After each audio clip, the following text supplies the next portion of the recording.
Hi, Tamal. Thanks for being on the show. Welcome back, Ishan. Thank you. Now, this week's column talks about ARCs, and it's a very interesting column because ARCs have been losing their relevance over a period of time ever since IBC has come in.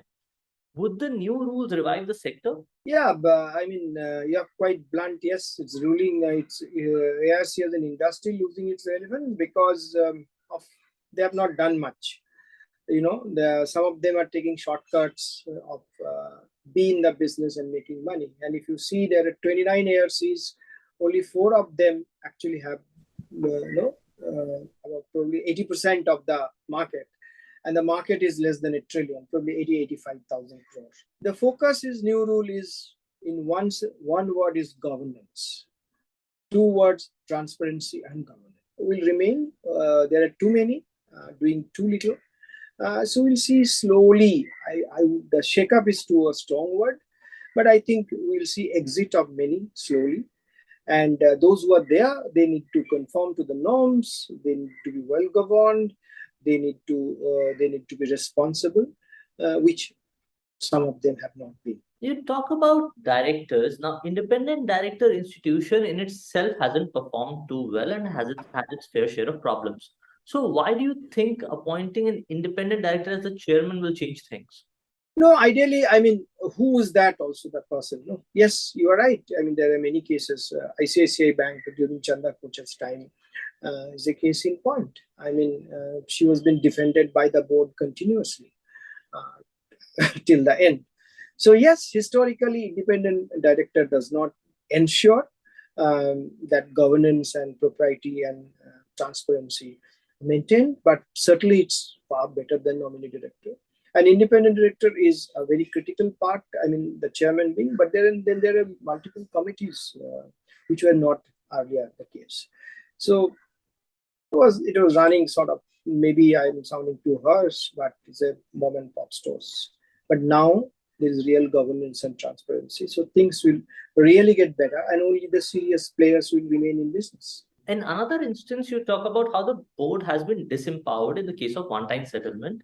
How will this impact ARCs? Certainly, because the one-time settlement is a very critical part of it, and many of the one-time settlements, those who are very close observer, they say they are giving the systems, or rather, let me correct it, not many. Some of the one-time settlements are the troika of the lender, the original lender, and the borrower, meaning and the ARC itself.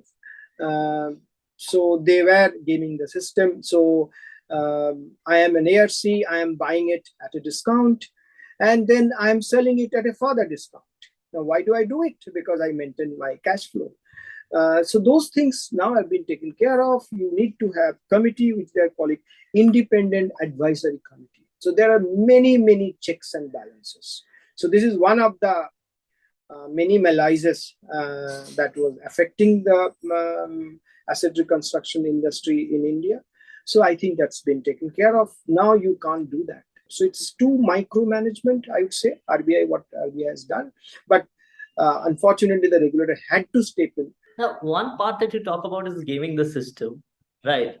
Gaming the system, what reminds me of is the security receipt structure and the incentives that ARCs used to get. How is that changing? How would that system change? Some of the cases, the NBFCs, they were actually offering certain incentives, which is outside it. So what is happening, like I am an ARC and you are an NBFC. Now you sell your asset to me. Now what happens is this, I keep 15% with me and 75% I give it back to you in the form of so-called SR or the security receipts. And then what happens, whether I am recovering the asset or not, you keep on paying me some kind of management fees. It could be between 1.5% and 3% through the life of that asset. Now, why do you pay this? You pay this simply because you are shifting through the SR, you are shifting it from your loan book to your investment book because you are investing in SRs. So that's the catch and gray area as far as the lenders are concerned, be it a bank or be it an NBFC, you ask what is the SR? SR is nothing but an instrument where an entity, a lender, actually shifts a distressed asset from a loan book to its investment.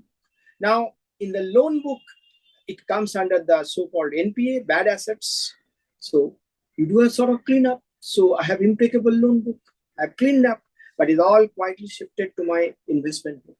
So that has been the case or practices in many cases. And there was a sort of, I would say that if I'm an ARC, even if I'm not recovering, I was earning some fees from you. That's been stopped now. It is linked to recovery. An interesting proposition that you talk about is ARCs acting as resolution professionals. Is it a Yes. survival strategy for the sector? Well, it came to the light because one of the court judgments actually, came against it. They did not allow this to happen. Now, Reserve Bank of India is saying, yes, you can do it. You can do it, only there's a time frame within which you need to settle it. And of course, you need to have 1,000 crore capital. Now, if you ask me, if I'm an ARC, why would I get into this resolution? Why do I need to wear a resolution professional's hat? Because that's not my core competence, right? So I think prima facie, it would not make any sense. And only in those cases, if there's a strategic buyout, you have already lined up a buyer for that, you will get in there. So that, it's very smooth. Otherwise, you will take over a company and will nurture it and bring it back to health, then you will sell it off. It doesn't make any sense. Let me take you away from the topic that you've written about towards inflation. With the inflation easing in October and the Fed's view also softening, would RBI soften its stance in the December meeting? I don't know what's the big deal about inflation easing in October. It's in sync with what RBI had estimated. And in fact, it's actually more than what the analysts and economists estimated. It's 7 basis points higher than it was. Even though it has softened, yes, it has softened from 7% plus to 6.77 against the consensus estimate of 6.7. But still, it's higher than Reserve Bank of India, MPC, Monetary Policy Committee, upper band, that's 6%. And this is the 10th month in a row. And I mean, all of us know that despite the base effect, which is pretty high, it will continue to be 6% plus over the next few months, right? That's what RBI estimate also says that. So, and if you look at this, it's driven by food, but the core inflation continues to remain 6% plus. So, is there any time to put a pause? Definitely not. The question is, will RBI front load rate hike by 50 basis points, or it will be nuanced between 35 and 25. Market is expecting between 35 and 25. RBI governor had said previously that the front loading part he has not used, some other MPC members use. So if we go by that logic, probably we may not see 50 bips, probably 35 basis point, which will take our main policy rate, repo rate, to 6.25. And then we'll walk feeling the pebbles, as they say, the Chinese proverbs. So it's been nuanced approach. That's about it. Thank you. Thanks a lot. It's always great talking to you. We hope to see you again next week. Thank you. Thanks, Ishan. Thank you. If you like this video, share it and subscribe to Business Standard. For more news, views and insights, log on to www.business-standard.com. Do also follow us on YouTube, Twitter, Facebook, Instagram, Telegram and LinkedIn.